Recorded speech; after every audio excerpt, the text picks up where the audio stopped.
berpikir dalam bahasa Inggris kalau kalian belum bermimpi dalam bahasa Inggris?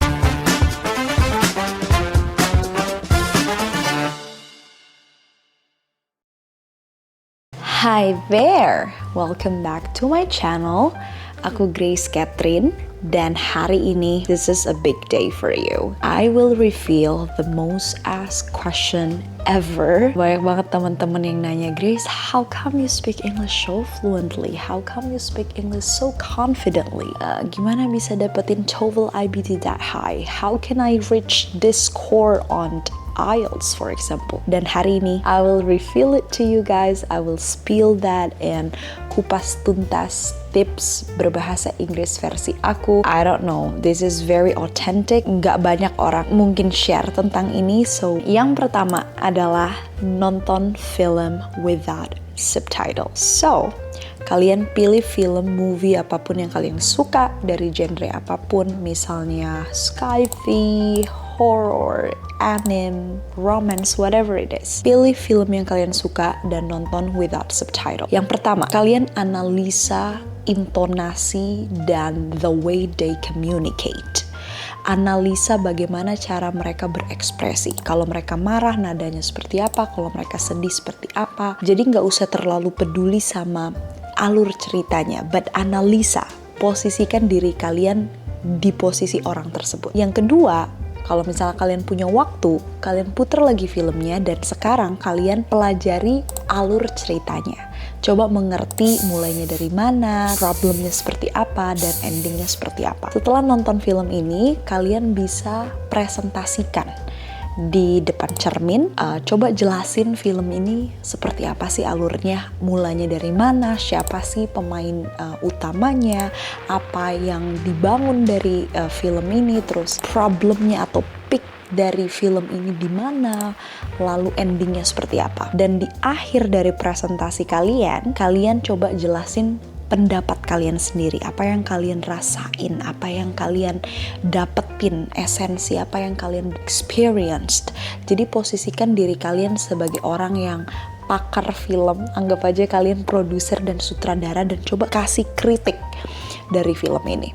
Di situ kalian akan belajar yang pertama tentang analisa, yang kedua tentang listening, dan pastinya speaking. Kalian perlu ketahuin bahwa bahasa Inggris itu bukan hanya mengenai grammar, phrases, atau tenses, tapi dalam bahasa Inggris kalian itu juga perlu mengetahui gimana sih attitude-nya, gimana intonasinya, pronunciation-nya, dan bahkan menurut Grace pribadi ya, banyak kali dalam komunikasi dua arah, sebenarnya yang dibutuhkan itu tuh gestur kita. Bagaimana cara kita mendengar, bagaimana cara kita menerima masukan, menerima ilmu. Itu lebih penting daripada kata-katanya sendiri. Jadi analisa orang berbicara dalam bahasa Inggris itu sangat penting bagi aku. Dan banyak orang yang gak ngomongin soal ini. Yang kedua, baca artikel pendek. Yes, dan kali ini aku mau banget kalian jadiin ini PR. Dan kalau kalian ngelakuin, please komen di bawah dan coba ceritain pengalaman kalian. Ada banyak apps, kalian bisa pilih apps apa aja. Kalau kalian pakai iPhone, di sana juga ada e-books, ada beberapa buku yang atau artikel yang free. Tapi aku sendiri download Nat.Geo, aku download, dan juga ada satu lagi yang namanya Libby. Most of the articles in these apps that I just mentioned are free.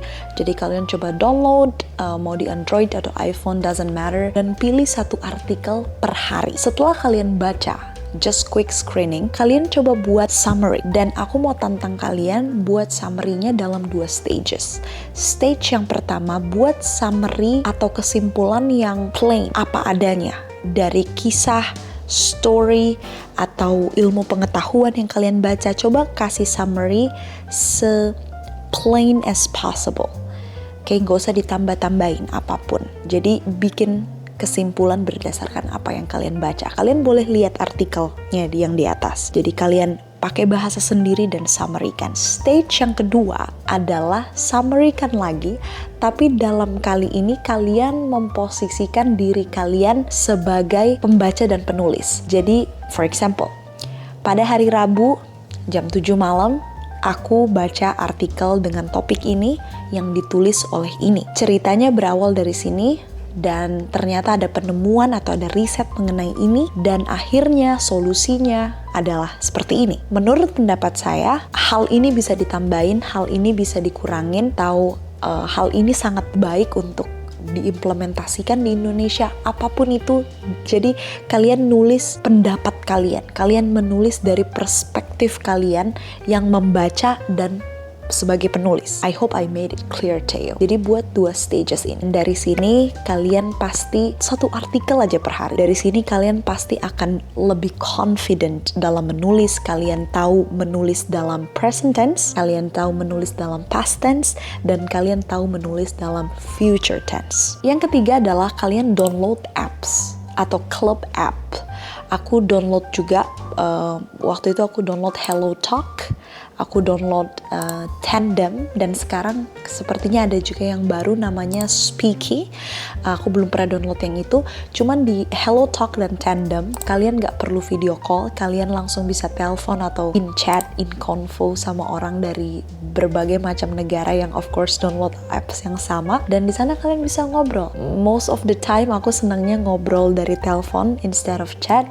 Jadi aku bisa belajar, oh mereka asalnya dari mana ya. Misalnya orang Arab, pronunciation-nya berbeda dengan orang Jepang, berbeda dengan orang Afrika, berbeda dengan orang yang udah mother language-nya bahasa Inggris, dan itu pun UK sama US atau Canada or Australia itu beda.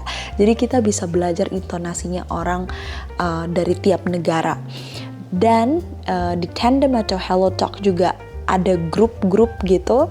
Jadi biasanya ketua grupnya ngajak kita untuk group call, dan biasanya ketua grupnya itu adalah mereka yang mother language-nya bahasa Inggris. Jadi mereka bisa kasih masukan, kasih saran, misalnya Grace, pronunciation yang ini itu seperti ini, atau nada yang ini seperti ini baiknya, dan segala macam. So that's really helpful, apalagi kalau kalian nggak terlalu percaya diri ngomong sama orang yang kalian kenal, atau kalian nggak punya temen yang orang asing gitu ya.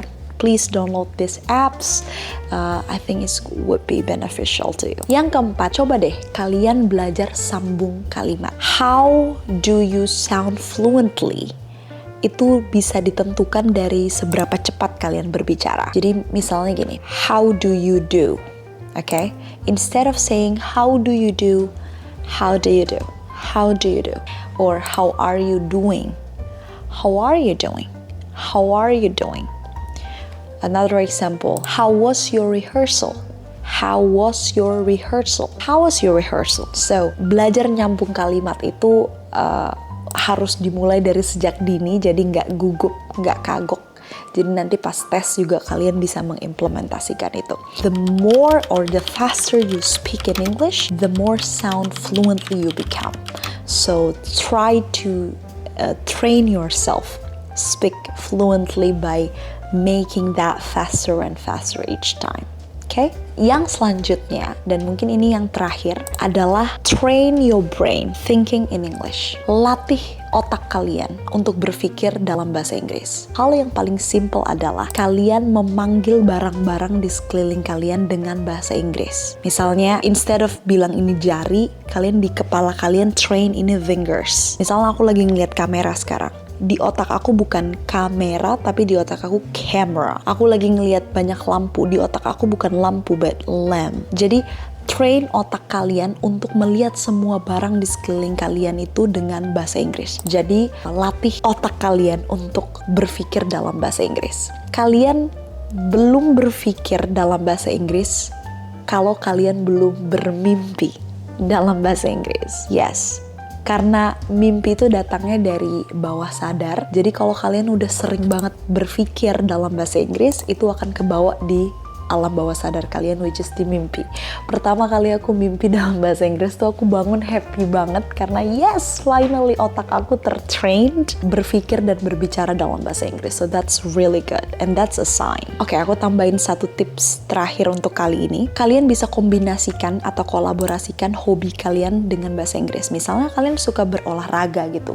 For example, main bulu tangkis. Ketika kalian bermain dan ketika kalian misalnya kalah atau menang, coba ekspresikan dalam bahasa Inggris.